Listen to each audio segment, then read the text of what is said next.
সুপ্রিয় দর্শক, আমি মুস্তফা দানিশ, সবাইকে স্বাগত জানাচ্ছি সম্পাদকীয়তে। আজকের বিষয় উত্তাল মার্চ। আর নিয়ে আলোচনার জন্য আমাদের স্টুডিওতে উপস্থিত আছেন অধ্যাপক আবু সাঈদ, রাজনীতিবিদ ও সাবেক তথ্য প্রতিমন্ত্রী। মাঝখানে আছেন মোজাহিদুল ইসলাম সেলিম, সভাপতি বাংলাদেশের কমিউনিস্ট পার্টি, এবং ওই প্রান্তে আছেন হারুন হাবিব, মুক্তিযোদ্ধা ও সাংবাদিক। তবে আলোচনা শুরুর আগে চলুন দেখে নিই এখনকার প্রধান সংবাদগুলো। খাদ্যে বিষক্রিয়া নয়, রামপুরা 2 ভাই বোনকে হত্যা করা হয় শ্বাসরোধ করে। ময়নাতদন্ত রিপোর্ট, কাউকেই সন্দেহ করতে পারছে না বাবা মা।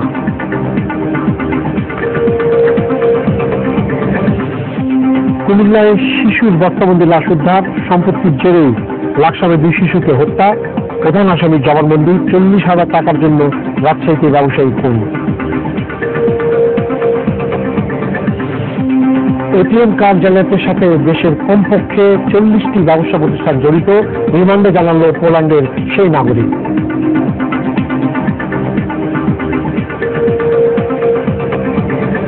পদ্মায় মূল সেতুতে এখন পর্যন্ত 22% কাজ শেষ হওয়ার কথা থাকলেও অর্জন আরো বেশি। বর্ষার আগে 2টি পিলার শেষ করার লক্ষ্যে চলছে কর্মযজ্ঞ।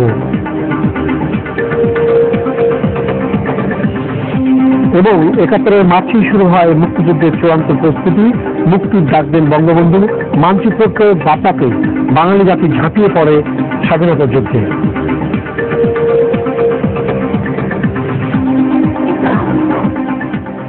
আপনাকে দিয়ে শুরু করি। মার্চ আমাদের স্বাধীনতার মাস, গৌরবের মাস, পাশাপাশি বেদনার মাসও।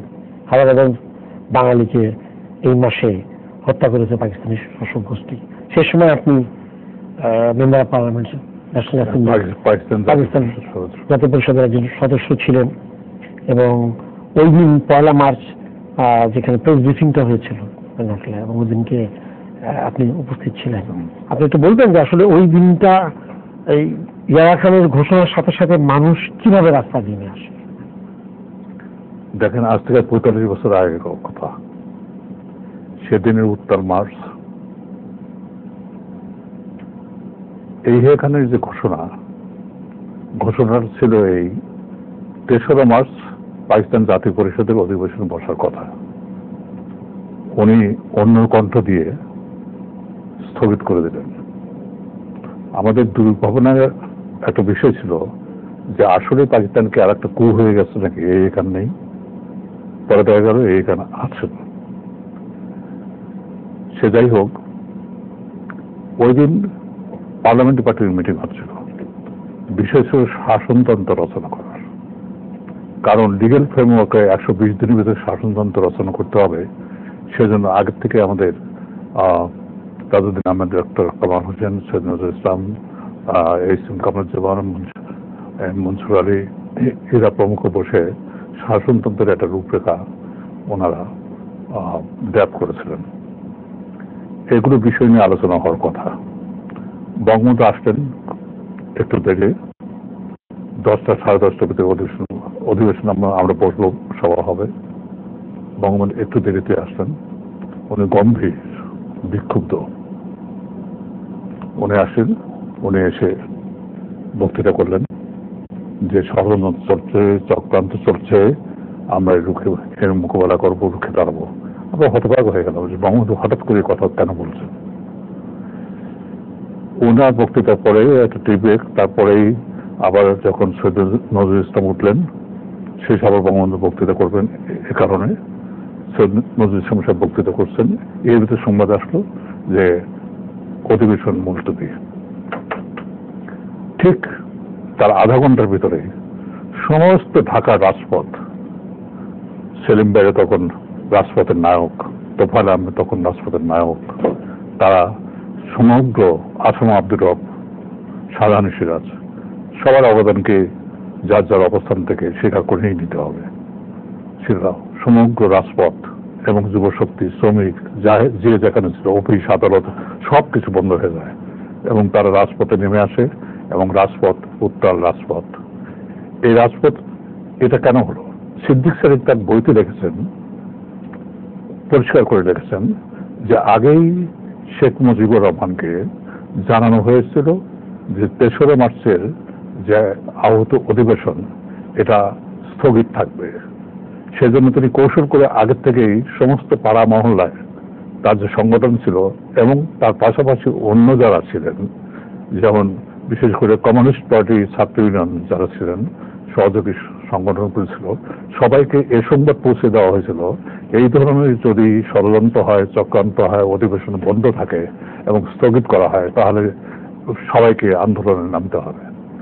এই বঙ্গবন্ধু এই প্রিপারেশনটা নিয়ে রেখেছিলেন বলেই একেবারে অকস্মাৎ ঘূর্ণিঝড়ের মতো, উত্তাল তরঙ্গের মতো সমস্ত রাজপথ কাঁপিয়ে বিশ্ববিদ্যালয় থেকে ছাত্ররা চলে আসলো, কারখানা থেকে শ্রমিকরা চলে আসলো, সচিবালয় থেকে কর্মচারীরা চলে আসলো, এমনি করে মেয়েরা আসলো, ছেলেরা আসলো, সমস্ত এসে কোরবানিতে চারদিকে স্লোগান কি, বীর বাঙালি অস্ত্র ধরো, বাংলাদেশ স্বাধীন করো। এই ষড়যন্ত্রের বিরুদ্ধে রুখে দাঁড়াতে হবে, পদ্মা মেঘনা যমুনা তোমার আমার ঠিকানা। সেদিন মূলত ছিল জাতীয়তাবাদী আন্দোলন। সেই জাতীয়তাবাদী আন্দোলন ধারায় বাংলাদেশ স্বাধীন করার একটা যে স্পৃহা মানুষের মনে ছিল, সেই স্পৃহা বিস্ফোরিত হলো সেদিন, এবং সেই বিস্ফোরণের মাধ্যমে আমরা আমাদের লক্ষ্যপানে এগিয়ে যাওয়ার সুযোগ পেলাম। বঙ্গবন্ধু নিজেই বলেছেন প্রেস ব্রিফিংয়ে যে উনি চ্যালেঞ্জ করলেন কি, we cannot let it to go unchallenged. এই এখান যে ভাষণ স্থগিত করেছে, ষড়যন্ত্র করছে, চক্রান্ত করছে, এগুলো আমি কোনো ক্রমেই বিনা চ্যালেঞ্জে আমি যেতে দেবো না। বঙ্গবন্ধু চ্যালেঞ্জ করলেন সাংবাদিকদের সাথে। এবং আরেকটা কথা সাংবাদিকরা তাকে জিজ্ঞেস করেছিল, যদি এই ধরনের ষড়যন্ত্র এবং চক্রান্ত হয় তাহলে কি হবে?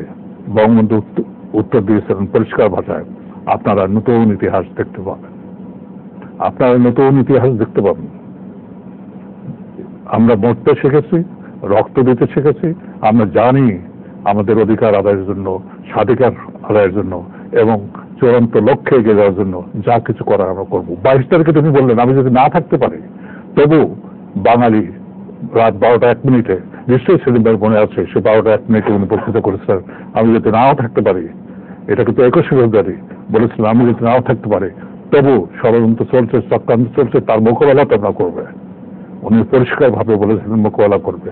এই মোকাবেলার করার ক্ষেত্রে যে আন্দোলন এবং সংগ্রাম, উনি সেই দিনই ঘোষণা করলেন হরতাল, তার 3 তারিখে গিয়ে অসহযোগ আন্দোলনের কথা বললেন। আমি পুরো মার্চের কথা বলছি, বিশাল মহাকাব্যিক একটা বিষয়, বিশাল ক্যানভাসের একটা বিষয়, মহাসমুদ্রের সমস্ত গর্জনগুলো একসাথে করলে মার্চকে ধরে রাখা যাবে না, তার চেয়ে বেশি উত্তাল ছিল মার্চ। আজকের দিনে সেই মার্চকে আমরা সেইভাবে স্মরণ করি না। এই জায়গায় আপনি বলেছেন রাজপথ, সেলিম ভাই আপনি রাজপথে ছিলেন, বলেন। না, উত্তাল মার্চ মানে তো 71-এর মার্চ, এবং ওই সময়টা ছিল আমাদের মুক্তিযুদ্ধের একটা অনন্য সাধারণ চূড়ান্ত পর্যায়ের একটা এসে ওই জায়গায় এসে জি। আমাদের মনে রাখতে হবে যে আমাদের মুক্তিযুদ্ধ কারণ 9 মাসের একটা সশস্ত্র যুদ্ধ ছিল না, এটা একটা দীর্ঘ সামাজিক রাজনৈতিক সংগ্রামের একটা পর্ব। সুতরাং এর আগে ঘটে যাওয়া সমস্ত ঘটনাবলী বাংলাদেশের আপামর জনগণকে কিন্তু একটা চেতনায় সমৃদ্ধ করে তুলেছিল এবং তাকে প্রস্তুত করেছিল যে সেই চূড়ান্ত সংগ্রামের পথে অগ্রসর হওয়ার। এই পটভূমিটা একটু যদি আগের পটভূমিটা আমরা দেখি, তাহলে দেখা যাবে যে আইয়ুব খানের রাজত্বের বিরুদ্ধে একটা তীব্র সংগ্রাম গড়ে ওঠে। ছাত্ররা সেই আন্দোলনের নেতৃত্ব দেয়, সঙ্গে সঙ্গে শ্রমিকের আন্দোলন, কৃষকের আন্দোলন, সেগুলোকে কিন্তু কম গুরুত্বপূর্ণ বলে অন্তত আমি মনে করি না।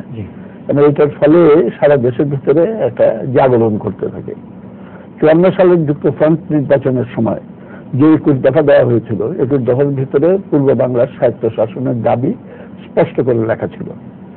কিন্তু 60-এর দশকে যখন নাকি পাকিস্তান ভারত যুদ্ধ সংগঠিত হয়, তখন সেই সময় মানুষের ভিতরে একটা চিন্তা দাঁড়ায় যে পূর্ব বাংলা তো অরক্ষিত, সুতরাং আমরা যদি নিজেদের অধিকারগুলো প্রতিষ্ঠা করতে না পারি এবং আমাদের এই অঞ্চলটাকে শক্তিশালী না করতে পারি, তাহলে বিদেশি আগ্রাসন আমরা মোকাবেলা করতে পারবো না। অবশ্য এই প্রচারণাটা ইতিবাচক থাকলেও এর ভিতরে একটা নেগেটিভ দিক আছে। অর্থাৎ ভারত বিরোধিতার যে ভিত্তিতে পাকিস্তান প্রতিষ্ঠা হয়েছিল, সেইটাকে যুক্তি হিসাবে গ্রহণ করে বাংলাদেশের স্বাধীনতা সংগ্রামে অবতীর্ণ হওয়াটা নিঃসন্দেহে একটা চেতনাগত দিক থেকে একটা পশ্চাৎ অপসারণ। কিন্তু ওই রকম একটা পটভূমিতে বঙ্গবন্ধু 6 দফা কর্মসূচি দিলেন এবং সেইটা একটা আলোড়ন সৃষ্টি করলো। ওই 21 দফার যে স্বায়ত্তশাসনের দাবি সেটাকে তিনি আরো শার্প করলেন এবং বিশেষ করে একটা জায়গায় তিনি নতুন করে একটা দাবি আনলেন যে আমাদের স্বায়ত্তশাসন দিতে হলে এক কারেন্সি যদি রাখতে চাও তাহলে 2টা রিজার্ভ ব্যাংক রাখতে হবে, আর তা না হলে 2টা আলাদা কারেন্সি করতে হবে। আমাদের টাকা আমাদের নোট আলাদা ছাপা হবে, আমাদের এখানে আলাদা নোট, আলাদা কারেন্সি আলাদাভাবে করতে হবে। তো সেই সংগ্রামে যখন একটু ঢিলা পড়ে গেল, বঙ্গবন্ধুর বিরুদ্ধে আগরতলা মামলা হয়েছে, সমস্ত আওয়ামী লীগের নেতাদেরকে জেলখানায়, কমিউনিস্ট নেতারা তো আগাগোড়াই দশকের পর দশক ধরে জেলখানায়, অন্যরা আসে যায়, কমিউনিস্ট নেতারা সবাইকে রিসিভ করে আবার বিদায় করে, এই ছিল গোটা পরিস্থিতি। এবং সেই সময় ছাত্র সমাজের ভিতরে যে বিভেদটা ছিল সেটাকে আমরা দূর করে 11 দফা কর্মসূচি রচনা করি। সেটার ভিতরে স্বায়ত্তশাসনের দাবি ছিল, গণতন্ত্রের দাবি ছিল, সাম্রাজ্যবাদ বিরোধী দাবি ছিল, সেখানে কৃষক শ্রমিকের দাবি ছিল, ব্যাংক বিমা জাতীয়করণ করতে হবে, এইসব দাবি ছিল, পাট ব্যবসা এগুলো জাতীয়করণ করতে হবে। তো এই সবটা মিলিয়ে যে গণ অভ্যুত্থান, সেই পটভূমিতে আইয়ুবের পক্ষে টিকে থাকা সম্ভব হয়নি। সে ক্ষমতা হস্তান্তর করে ইয়াহিয়া খানের কাছে। সেও একজন মিলিটারি জেনারেল ছিলেন, কিন্তু তার পক্ষে এই যে উত্তাল জাগরণ এবং গণতন্ত্রের জন্য সংগ্রাম, সেটাকে অস্বীকার করে কোনো পদক্ষেপ গ্রহণ করা সম্ভবপর ছিল না। সেরকম পরিস্থিতি বাধ্য করেছিল তাকে নির্বাচন দিতে, এবং সেই ঘোষণা অনুযায়ী এলওপি থাকা সত্ত্বেও 70 দিন নির্বাচন হয়। সেই নির্বাচনে জনগণ, পূর্ব বাংলার জনগণ একচেটিয়া ভাবে, এবং আমরা 1 ম্যান 1 ভোট প্যারিটি, সংখ্যা সামনের নীতি পরিত্যাগ করে আমাদের 56 সালের কনস্টিটিউশনে যেটা ছিল 1 লোক 1 ভোট, সেই ভিত্তিতে আমরা নির্বাচন করি। যেহেতু পূর্ব পাকিস্তানের লোক সংখ্যা বেশি ছিল, আমাদের প্রাপ্ত আসন সংখ্যাও সেই অনুপাতে বেশি থাকায় সেইখানে যেহেতু এইখানে যেহেতু আওয়ামী লীগ একচেটিয়া ভাবে জয়লাভ করে,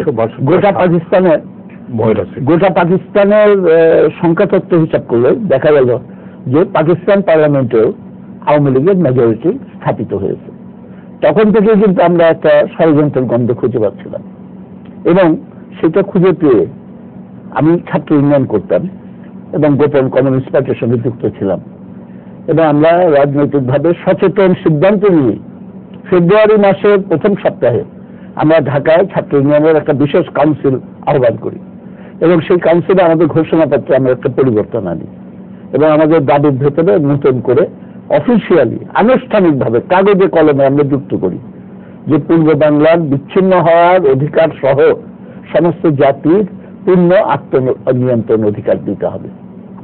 21শে ফেব্রুয়ারি শহীদ মিনারে বক্তৃতা করে ছাত্র ইউনিয়ন নেতাদের পক্ষ থেকে আমরা বলি যে জনগণ রায় দিয়েছে, জনগণের রায় যদি অল পাকিস্তান বেসিসে কার্যকর না হতে দেওয়া হয়, তাহলে গণতন্ত্রের প্রয়োজনে এবং জনগণের রায়কে বাস্তবায়ন করার স্বার্থে আমরা পূর্ব বাংলাকে তথা বাংলাদেশকে স্বাধীন করে হলেও সেই স্বাধীন বাংলাদেশে আমরা জনগণের রায় প্রতিষ্ঠা করব। এবং তখন থেকে কিন্তু আমাদের প্রস্তুতি চলছিল। আমি ব্যক্তিগতভাবে তখন অনার্স পরীক্ষা দিচ্ছি, আমার সব পেপার হয়ে গেছে, একটা পেপার খালি বাকি, এবং 1 মার্চ আমার এখনো একেবারে পরিষ্কার জলঝান্ত ভাবে আমি দেখতে পাচ্ছি যে মহসিন হলের রুমে বসে আমি পরীক্ষার জন্য প্রস্তুতিগুলো সম্পন্ন করছি, বই খোলা। হঠাৎ করে খবর আসলো যে সংসদ অধিবেশন বাতিল করা হয়েছে। ওই বই খোলা দেখেই আমি প্যান্টটা পরে নিয়েই দৌড় দিলাম, এবং আর ওই হলের রুমে আমার ফেরত আসা হয়নি। এসেছি একেবারে 16 ডিসেম্বরের পর। কেননা আমরা কিন্তু রাজনৈতিকভাবে এই পরিস্থিতি হতে পারে এটার জন্য কিন্তু আমাদের হিসাব নিকাশের ভিতরে এই জিনিসটা ছিল। এবং তারপরে সমস্ত জনগণ নেমে পড়লো যে বাঙালি অস্ত্র ধরো, পূর্ব বাংলা স্বাধীন করো বা বাংলাদেশ স্বাধীন করো, এইভাবে, এবং একবারে হাতের কাছে যা যা কিছু আছে সেটা নিয়ে কিন্তু তারা রাস্তায় নেমে পড়লো, এবং তুমুল সংঘর্ষের ঘটনাবলীর ভেতর দিয়ে হরতাল ডাকা হলো, কারফিউ জারি করা হলো, সেগুলোকে অমান্য করে মানুষ অগ্রসর হতে থাকলো। এটা পরিষ্কার হয়ে গেল যে পরিস্থিতিতে যেমন নাকি রাজনৈতিক নেতৃত্বের একটা নিয়ন্ত্রণ আছে, কিন্তু ঘটনাবলী তার থেকেও সামনে এগিয়ে গিয়ে ইনিশিয়েটিভটা চলে গেছে জনগণের হাতে। সেই জনগণ